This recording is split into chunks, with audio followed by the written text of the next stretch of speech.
బుల్లితెర తెలుగు ప్రేక్షకులకు యాంకర్ ఉదయభాను గురించి ప్రత్యేకంగా చెప్పనవసరం లేదు. అప్పట్లో టీవీ స్క్రీన్‌పై ఒక వెలుగు వెలిగింది Udayabhanu. 'Rela అరెరేలా', 'once more please', 'ఢీ', 'సాహసం చేయరా డెంబక' లాంటి ఎన్నో టెలివిజన్ ప్రోగ్రామ్స్‌తో ఉదయభాను బుల్లితెర ప్రేక్షకుల్ని ఆకట్టుకుంది. కేవలం యాంకర్‌గానే కాకుండా కొన్ని సినిమాల్లో కూడా ఈమె నటించారు. అయితే కొంతకాలంగా ఉదయభానుకి అవకాశాలు తగ్గిపోయాయి. కానీ మళ్ళీ ఈ మధ్య కొన్ని టీవీ షోలు, ప్రోగ్రామ్స్‌లో పాల్గొంటూ ఉదయభాను సందడి చేస్తుంది. తన కెరియర్ ఎలా ఉన్నా సోషల్ మీడియా, యూట్యూబ్ ద్వారా ప్రేక్షకులకు ఎప్పుడూ టచ్‌లో ఉంటారు ఉదయభాను. తన లైఫ్‌లో జరిగిన అప్డేట్స్‌ని షేర్ చేస్తూ ఉంటారు. తాజాగా తన యూట్యూబ్‌లో ఉదయభాను ఒక స్పెషల్ వీడియోని షేర్ చేసుకుంది. ఉదయభానుకి నందమూరి బాలకృష్ణ అంటే ఎంత ఇష్టమో స్పెషల్‌గా చెప్పనవసరం లేదు. చాలా సందర్భాల్లో తనకు బాలయ్య చేసిన సహాయం గురించి ఉదయభాను ఎంతో గొప్పగా చెప్పుకున్నారు.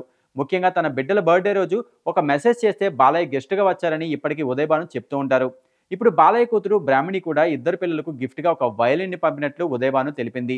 తన పిల్లలకు ఆ గిఫ్ట్ గురించి చెప్పే క్రమంలో ఓ స్పెషల్ పర్సన్ మీకు గిఫ్ట్ పంపారని చెప్పింది ఉదయభాను. దానికి ఆమె కూతుళ్ళిద్దరూ ఎవరు అని అడగ్గా, బాలయ్య మామ అంటే ఎవరికి ఇష్టం అని అనగానే అక్కడ వాళ్ళిద్దరూ మాకిష్టమని చేతులెత్తారు. వెంటనే ఆ వయలిన్‌ను పిల్లలకిస్తూ బాలయ్య మామ పంపారని చెప్పింది ఉదయభాను. వయలిన్ చూడగానే ఆ ఇద్దరు పిల్లలు చాలా సర్ప్రైజ్ అయ్యి థాంక్ యూ బాలయ్య మామ అంటూ చెప్పారు. వీడియో చివరిలో ఉదయభాను బాలయ్య, ఆయన కూతురు బ్రాహ్మణికి థాంక్స్ చెప్పారు. ప్రస్తుతం ఈ వీడియో నెట్టింట్లో తెగ వైరల్ అవుతోంది.